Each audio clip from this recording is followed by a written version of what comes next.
Okay, ma. Sige, nandito na sa trabaho. Bye-bye, love you. Oh! Rolling na pala tayo, mga kapuso. Ngayon, tuturuan ko kayo kung paano tawagin ang nanay at tatay nyo in a unique way. Para kapag minsan, kailangan humingi ng baon. O, kailangan nyo silang suyuin. Nako, makukuha nyo ang kiliti ng puso nila.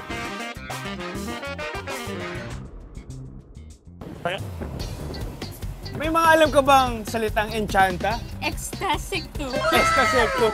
Ano ibig sabihin ng extasecto? Mag-ready? Parang nanood ka ng mga episode ko, ah. Of course. Thank you. Ano kaya sa tingin mo yung ibig sabihin ng ideya? Bansa ba yan? Hindi bansaya natin. Yung yung add to. Pagkain ba yan? Pagkain. Ada. Parang bago yan ah. Bago ba? Ada, tara na. Tara na.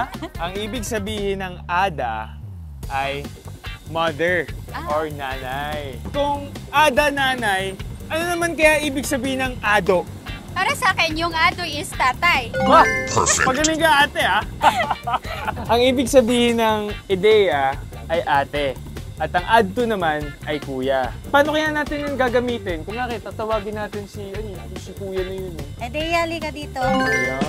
Paano mo gagamitin yung salitang ada sa isang sentence? Mother yun, di ba?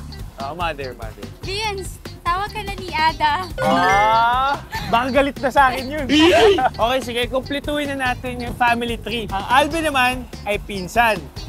Ang Ila ay lola. At ang Ilo ay lolo. Parang may kulang. Ano? Anong enchanta ng baby? Di ba ready, ha? Dito pa talaga sa gitna ng kalsada. Di ko alam pero pwedeng Vince na lang. O, di ba mga kapuso? Di lang tayo basta-basta may nanay, ate, kuya, lolo, lola.